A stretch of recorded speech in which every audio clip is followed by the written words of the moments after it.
Hi dear student, myself Khan sir. Today we will try to understand the three topics from the chapter called electrochemistry. तो पहला जो topic है बच्चों वो है हमारा मोलर कंडक्शन क्या होता है वो हम सीखेंगे. उसके बाद हम सीखेंगे कि हमारा जो कॉलरैश लॉ है वो क्या है वो सीखेंगे हम बच्चों. ठीक है. और लास्ट में हम सीखेंगे हमारी नर्स्ट इक्वेशन. ठीक है. इन तीनों टॉपिक को आज बेहतरीन तरीके से हम समझने की कोशिश करेंगे, तो बने रहिए आप. ठीक है. तो पहला जो टॉपिक है बच्चों हमारा क्या है, दैट इज मोलर कंडक्टेंस. ठीक है. मोलर कंडक्शन या फिर मोलर कंडक्टिविटी. ठीक है. उसको हम समझने की कोशिश करेंगे. तो ये इसका जो स्टेटमेंट है वो भी जिस तरह से है, it is the conductance of 1 mole of an electrolyte placed between two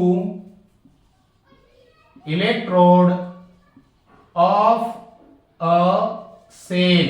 It's called as molar conductions. ठीक है.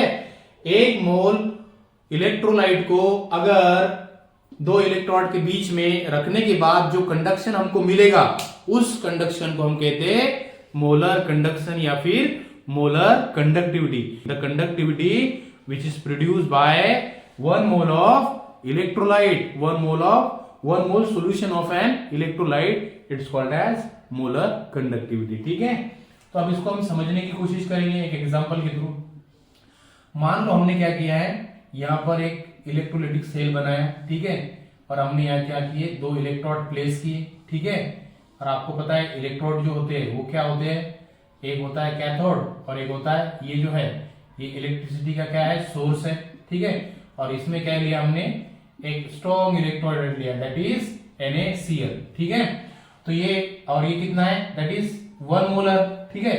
तो ये जो 1 मोल सॉल्यूशन है NaCl का, ये जो कंडक्शन प्रोड्यूस करेगा, ठीक है, after the placing between anode and cathode. ठीक है. और उसी कंडक्शन को हम क्या कहेंगे, मोलर कंडक्शन या फिर मोलर कंडक्टिविटी. ठीक है.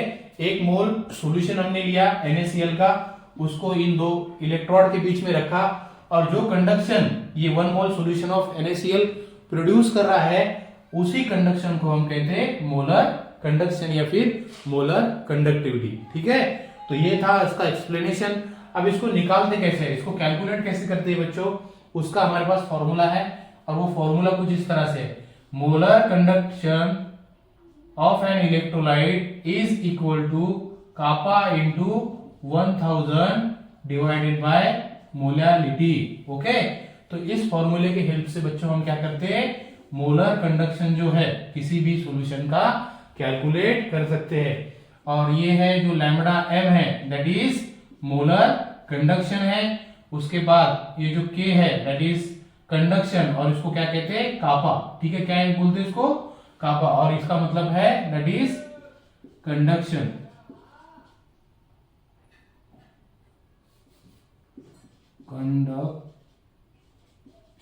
ठीक है. इसको कहते हैं कंडक्शन. ठीक है. और उसके बाद जो है हमारा m is nothing but the molarity. ठीक है. इस तरह से जो आपका मोलर कंडक्शन है it is equals to kappa into 1000 divided by molarity. ठीक है. तो इसके हेल्प से हम क्या करते हैं, हमारा मोलर कंडक्शन कैलकुलेट करने की कोशिश करते हैं. आई होप आपको समझ में आया होगा. आप इसका स्क्रीनशॉट ले सकते हैं. ठीक है. तो आई होप आपने ले लिया होगा. इसके बाद हम दूसरा जो हमारा टॉपिक है, बहुत इंपॉर्टेंट टॉपिक है, दैट इज कॉलरैश लॉ, उसको समझने की कोशिश करेंगे. ठीक है. कॉलरैश लॉ होता क्या है, उसका इक्वेशन, ये सब हम समझने की कोशिश करेंगे एग्जांपल के थ्रू. तो हमारा दूसरा जो टॉपिक है बच्चों वो क्या है, that is कॉलरैश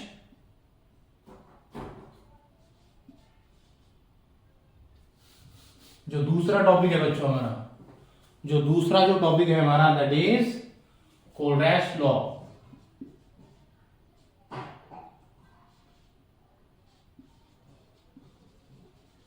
कोलरैश law, okay.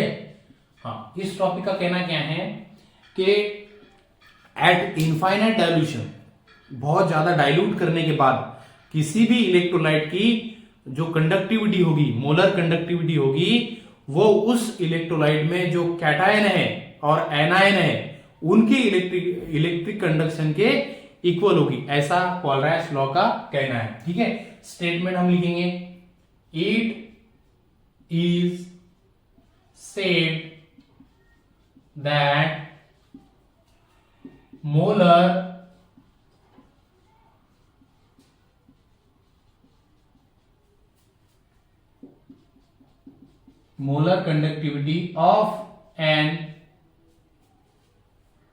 conductivity at infinite dilution of an electrolyte is equal to the sum of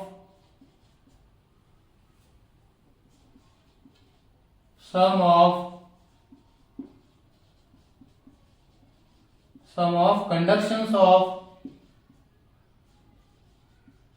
cation and anions of same electrolyte।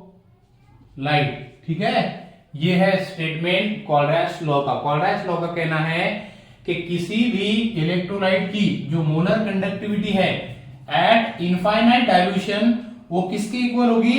Conduction of cation and anion of same electrolyte. ये किसके equal होगी? Sum of conduction of cation and anion of same electrolyte. जो भी molar conductivity होगी किसी भी electrolyte की eight infinite dilution, ये किसके इक्वल होगी? Sum of conduction of cation and anion of same electrolyte, ऐसा कोलरैश लॉ का कहना है। अब इसको हम समझने की कोशिश करेंगे ये एक्चुअली होती क्या है। ठीक है, मान लो हमने क्या किया है, इस सॉल्यूशन में, इस कंटेनर में क्या लिया है हमने, एक हमारा NaCl जो है, इस NaCl को हमने लिया। NaCl आपको पता है स्ट्रॉन्ग क्या है, इलेक्ट्रोलाइट है। ठीक है, अब इसको बहुत ज्यादा हमने क्या किया, डाइल्यूट किया एट इनफाइनाइट डाइल्यूशन। क्या है? एट इनफाइनाइट डाइल्यूशन हमने इसको डाइल्यूट किया। तो एट इनफाइनाइट डाइल्यूशन इसकी जो मोलर कंडक्टिविटी होगी इस NaCl की, वो किसकी इक्वल होगी? वो क्या कहता है, the molar conductivity at infinite dilution is equal to molar conduction of infinite dilution of किसके? कैटायन के प्लस किसके इक्वल होगी? और molar conduction at infinite dilution of किसके इक्वल होगी? एनायन की। ठीक है, जो कैटायन और एनायन है उनके कंडक्शन के इक्वल क्या होगी? मोलर कंडक्टिविटी किसी भी इलेक्ट्रोलाइट की होगी, ऐसा कोलरैश लॉ का कहना है। कोलरैश लॉ से that molar conductivity at infinite dilution is equal to the conduction of cation plus conduction of anion. ठीक है, अब हमें अगर NaCl की निकालनी है यहां पर, तो वो किस तरह से होगी? Molar conduction of NaCl at infinite dilution is equal to the molar conduction of Na plus molar conduction of Cl minus at infinite dilution. इस तरह से आप मोलर कंडक्शन ऑफ NaCl निकाल सकते हैं। Molar conduction of any electrolyte is equal to the sum of anion and sum of cation. ठीक है, किसी भी इलेक्ट्रोलाइट का जो मोलर कंडक्शन होगा एट इनफाइनाइट डाइल्यूशन, बहुत ज्यादा डाइल्यूट करने के बाद, वो किसके इक्वल होगा? उसमें जो प्रेजेंट आयन है कैटायन और एनायन इनके एडिशन के इक्वल होगा, ऐसा कोलरैश लॉ का कहना है। ठीक है, तो इस तरह से हमने कोलरैश लॉ को समझने की कोशिश की। आप इसका स्क्रीनशॉट ले सकते हैं। इसके बाद हमारा जो लास्ट का बहुत इंपॉर्टेंट टॉपिक है उसको बच्चों हम सीखने की कोशिश करेंगे। ठीक है, दैट इज, हाँ, तो लास्ट का जो टॉपिक है हमारा तीसरे नंबर का, that is Nernst equation. Okay बच्चों, तो ये जो लास्ट का टॉपिक है इसको हम समझने की कोशिश करेंगे। इस टॉपिक का कहना क्या है? It is used to calculate the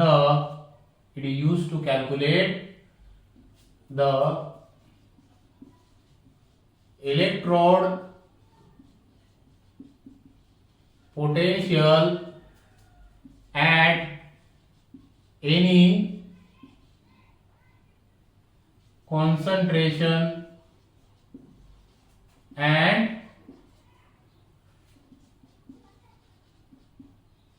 temperature। Okay, अब बेसिकली ये जो इक्वेशन है, ये equation which is used to calculate electrode potential of an cell at any concentration and any temperature, it's called as Nernst equation। okay, अब Nernst equation का जो mathematical form है वो कुछ इस तरह से, that is E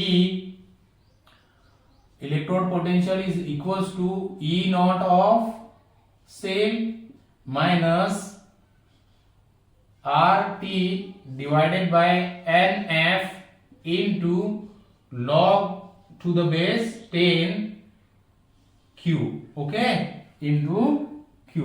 ठीक है, अब ये Q जो है दैट इज, इसको आप इस तरह से भी लिख सकते हैं कि Q equals to product divided by reactor, जिसको कहते हैं रिएक्शन कोएफिशिएंट। ठीक है, रिएक्शन कोएफिशिएंट। तो इसमें जो टर्म इन्वॉल्व है वो बच्चों क्या है कि जो हमारा E है वो क्या है, इलेक्ट्रोड पोटेंशियल है। ठीक है, और E नॉट जो है हमारा वो क्या है, स्टैंडर्ड इलेक्ट्रोड पोटेंशियल। ठीक है, और उसके बाद R जो है आपको पता है दैट इज गैस कांस्टेंट। उसके बाद T is nothing but the temperature. Okay, और N जो है इस रिएक्शन में जो इलेक्ट्रॉन ट्रांसफर हो रहे, ट्रांसफर ऑफ इलेक्ट्रॉन कितने हो रहे वो उसकी वैल्यू होगी। ठीक है, और F जो है हमारा दैट इज फैराडे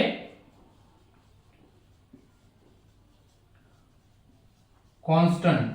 ठीक है, और Q जो है हमारा रिएक्शन कोएफिशिएंट है, और वो जो निकाला जाता है प्रोडक्ट डिवाइडेड बाय रिएक्टेंट। ठीक है, तो इस तरह से हमारा नर्स्ट इक्वेशन को भी हमने अच्छे से समझ लिया। Nernst equation is nothing but क्या है, is equal to E not of cell minus RT divided by NF into log to the base 10 into Q।